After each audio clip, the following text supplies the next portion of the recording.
puisqu'on m'a demandé de faire un discours, je vous signale tout de suite, mesdames et messieurs, que je vais parler pour ne rien dire.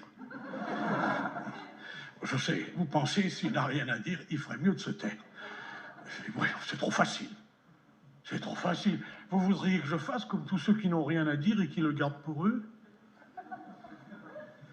Eh bien non, mesdames et messieurs, moi, quand je n'ai rien à dire, je veux qu'on le sache. Je veux en faire profiter les autres, et si vous-même, mesdames et messieurs, vous n'avez rien à dire, eh bien, on en parle. On en discute, je ne suis pas ennemi du colloque. Mais me direz-vous, si nous parlons pour ne rien dire, de quoi allons-nous parler? Eh bien, de rien. Et de rien, car rien, c'est pas rien, la preuve, ben, c'est qu'on peut le soustraire. Rien moins rien égale moins que rien. Alors, si on peut trouver moins que rien, c'est que rien vaut déjà quelque chose. On peut acheter quelque chose avec rien, en le multipliant. Bon, une fois rien, c'est rien. Bon, 2 fois rien, c'est pas beaucoup, d'accord. Mais 3 fois rien. Pour 3 fois rien, on peut déjà acheter quelque chose. Et pour pas cher. Bon, maintenant, si vous multipliez 3 fois rien par 3 fois rien, rien multiplié par rien égale rien, 3 multiplié par 3 égale 9, ça fait rien de 9.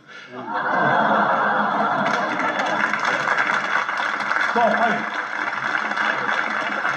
Parlons d'autre chose, parlons d'autre chose. Parlons de la situation, tenez, parlons de la situation, sans préciser laquelle. Si vous le permettez, je vais faire brièvement l'historique de la situation, quelle qu'elle soit. Il y a quelques mois, souvenez-vous, la situation, pour n'être pas pire que celle d'aujourd'hui, n'en était pas meilleure non plus. Déjà, nous allions vers la catastrophe et nous le savions. Nous en étions conscients, car il ne faudrait pas croire que les responsables d'hier étaient plus ignorants de la situation que le sont ceux d'aujourd'hui. D'ailleurs, ce sont les mêmes. Oui, la catastrophe, nous le pensions, était pour demain. C'est-à-dire qu'en fait, elle devrait être pour aujourd'hui, d'ailleurs. Si mes calculs sont justes. Or, que voyons-nous aujourd'hui? Qu'elle est toujours pour demain. Alors, je vous pose la question, mesdames et messieurs, est-ce en remettant toujours au lendemain la catastrophe que nous pourrions faire le jour même que nous l'éviterons?